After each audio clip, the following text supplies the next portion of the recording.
أعوذ بالله من الشيطان الرجيم. بسم الله الرحمن الرحيم.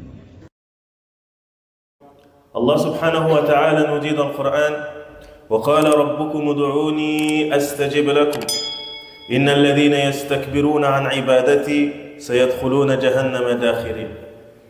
Donc Allah nous dit, et votre Seigneur a dit, et votre Seigneur a proclamé: ادعوني, invoquez-moi, astajib lakum, et j'exaucerai vos invocations. Donc là, Allah subhanahu wa ta'ala, il nous ordonne de l'invoquer. C'est un ordre. Ud'ouni, invoquez-moi, astajib lakum, et j'exaucerai vos invocations.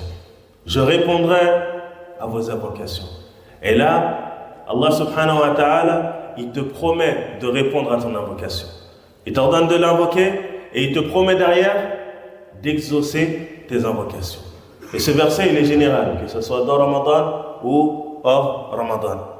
Et il nous dit aussi, subhanahu wa ta'ala: وَإِذَا سَأَلَكَ عِبَادِي عَنِّي فَإِنِّي قَرِيبٌ أُجِيبُ دَعْوَةَ الدَّاعِ إِذَا دَعَانِ فَلْيَسْتَجِيبُوا لِي وَلْيُؤْمِنُوا بِي لَعَلَّهُمْ يَرْشُدُونَ.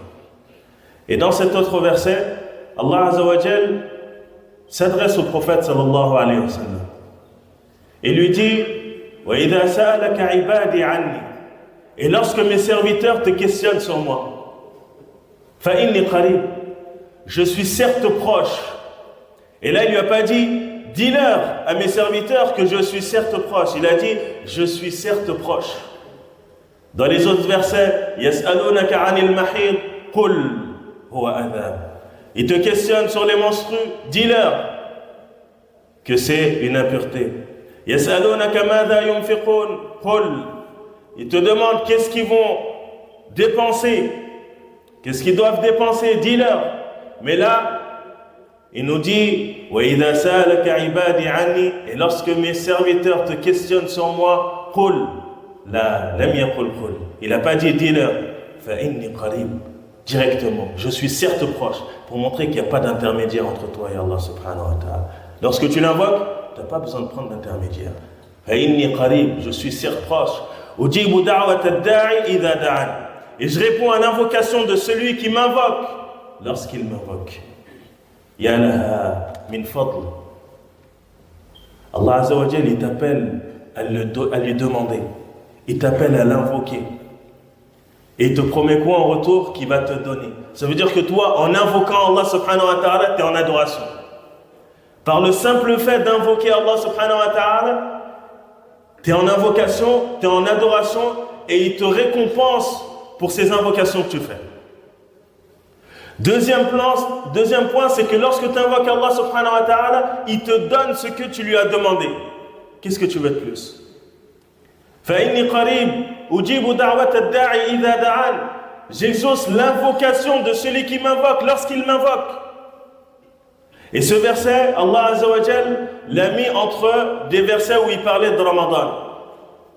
شَهْرُ رَمَضَانَ الَّذِي أُنزِلَ فِيهِ الْقُرْآنِ, c'est durant le mois de Ramadan que le Coran est descendu jusqu'à la fin du verset. Et ensuite il a ramené ce verset. Et ensuite il a reparlé encore de Ramadan. يَسْأَلُونَ أَوْ أُحِلَّ لَكُمْ لَيْلَةَ الصِّيَامِ, il vous a été autorisé la nuit du jeûne. Donc ce verset il est venu entre des versets qui parlent de Siyam, pour montrer l'importance de quoi? De l'invocation durant ce mois béni. Il est extrêmement important qu'on invoque, qu'on multiplie les invocations durant ce mois béni. Ne laissez pas passer cette opportunité qui s'offre à nous. يقول النبي صلى الله عليه وسلم: ثلاث لا ترد دعوتهم الإمام العادل والصائم حين يفطر ودعوة المظلوم. Prophète sallallahu alayhi wa sallam nous dit: il y a trois personnes dont l'invocation n'est pas repoussée. Yani son invocation, l'invocation de ces trois personnes-là est exaucée auprès d'Allah subhanahu wa ta'ala. Le gouverneur juste, le jeûneur lorsqu'il rompt son jeûne, et l'invocation de la personne qui subit une injustice. Et dans un autre hadith, il nous dit sallallahu alayhi wa sallam: ثلاث دعوات لا ترد دعوة الوالد ودعوة الصائم ودعوة المسافر. Il dit aussi sallallahu alayhi wa sallam: il y a trois invocations qui ne sont pas repoussées.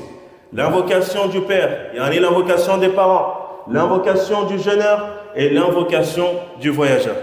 L'imam al-Nawawi, rahimahullah ta'ala, nous dit, il est recommandé au jeûneur durant son jeûne d'invoquer pour les choses importantes de sa vie, dans l'au-delà et de sa vie d'ici-bas, pour lui et pour les gens qu'il aime parmi les musulmans, comme nous le montre ce noble hadith.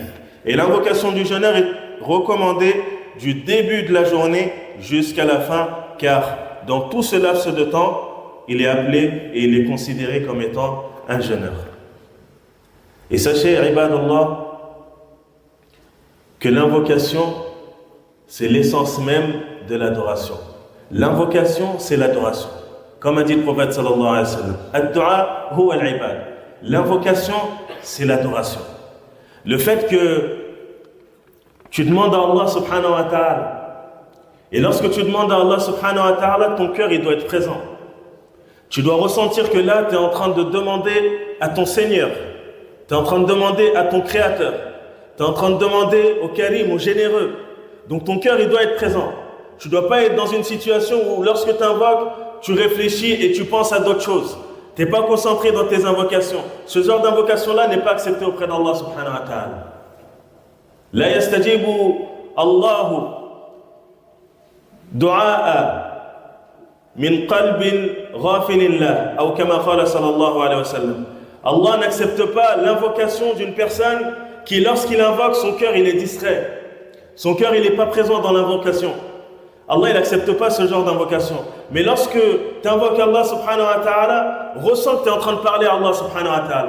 Ressens que tu demandes à Allah subhanahu wa ta'ala. Ressens qu'Allah il est proche de toi. Ressens qu'Allah subhanahu wa ta'ala il va exaucer tes invocations. Et ça c'est très important. Quand tu invoques Allah azza wa jal, aie la certitude que ce que tu demandes c'est rien pour Allah. Qu'Allah il est capable de tout. Quand tu veux une chose, il dit soit et la chose est. Kun fayakun. Donc, te mets pas en tête, te mets pas des barrières dans la tête. Te dis pas ce que je demande, c'est trop pour Allah subhanahu wa ta'ala. Et avec ça, ça ne veut pas dire que tu vas demander des choses extraordinaires. Des choses qui sortent de l'ordinaire, là. Tu demandes des choses qui sont possibles. Mais avec ça, tu as la certitude que ce que tu demandes, Allah il peut te le faire. Et tu as la certitude que ce que tu demandes, Allah il va te le donner. Car tu sais que c'est rien pour Allah subhanahu wa ta'ala. Qu'Allah il est riche, qu'Allah il est généreux. Donc toujours tu as la bonne opinion d'Allah subhanahu wa ta'ala. Dès que tu invoques avec un cœur qui est présent. Tu invoques en sachant qu'Allah subhanahu wa ta'ala il est capable de tout. Il est capable de tout. Tout ce qu'il veut faire, il le fait. Donc tu invoques toujours avec des bonnes intentions.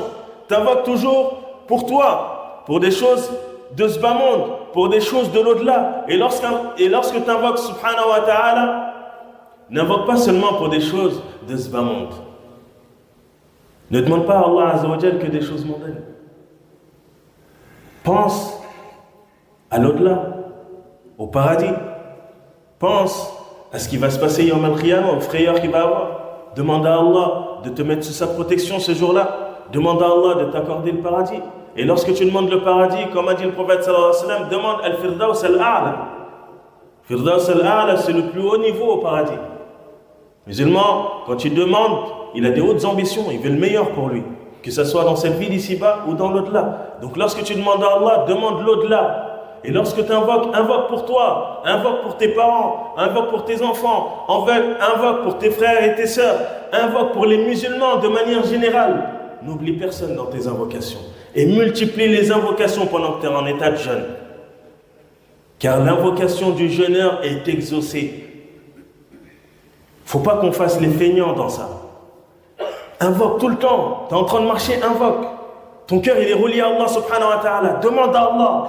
Ne te dis pas c'est trop, j'ai trop demandé. Non. Plus tu demandes à Allah, plus il t'aime. Moins tu lui demandes, moins il t'aime. Tandis que le fils d'Adam, c'est le contraire. Plus tu lui demandes, moins il t'aime. Moins tu lui demandes, plus il t'aime. Mais Allah, il aime que tu lui demandes. Donc demande-lui.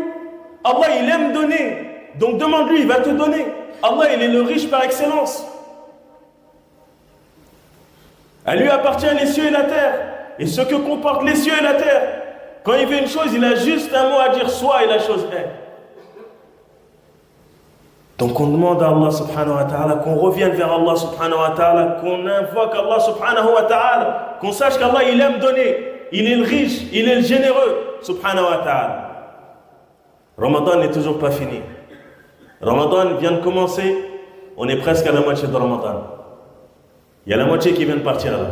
Il nous reste l'autre moitié. Donc qu'on se reprenne en main, qu'on fasse le maximum d'efforts pendant ce qui nous reste. Bientôt, tu vas entendre, Ramadan, il est parti. Et on va commencer à regretter. Ah, si j'avais su, j'aurais fait telle et telle chose en plus. Je sais que je ne me suis pas donné à fond. Là, Ramadan, il est encore présent.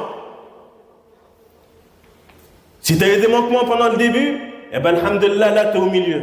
Tu peux encore te ressaisir, tu peux encore te reprendre en main, tu peux encore faire le bien. Donc, on profite de Ramadan, de cette opportunité, de cette occasion qui s'est offerte à nous. Le croyant, il est plus content pendant cette période-là que le commerçant n'est content dans les périodes où il y a beaucoup de ventes. Tu sais, le commerçant, il y a des périodes où il y a beaucoup de ventes. Imagine-toi ce commerçant-là, il sait qu'il y a une période qui vient, il y a beaucoup de ventes qui se font, il y a beaucoup de riches qui viennent et ils aiment dépenser, ils aiment acheter. Ce commerçant-là, il va se frotter les mains, il va être content. Eh bien, le croyant, il est plus content que ce commerçant-là pendant Ramadan. Parce que lui aussi, il va se frotter les mains. Pourquoi? Parce qu'il va faire du bénéfice. Ça va être quoi son bénéfice? Avec les bonnes actions, avec les hasanat. Par le fait qu'il va délaisser aussi les sayyi'at, les mauvaises actions. Le croyant, il est content durant Ramadan. Les commerçants, soyez des vrais commerçants, mais des commerçants avec al-hasanat wa sayyi'at. En faisant beaucoup de hasanat pendant ce mois béni et en délaissant beaucoup les sayyi'at, les mauvaises actions durant ce mois béni, et qu'Allah subhanahu wa ta'ala nous facilite à jeûner et qu'Allah accepte de nous nos jeûnes, nos prières et nos bonnes actions. Rabbana atina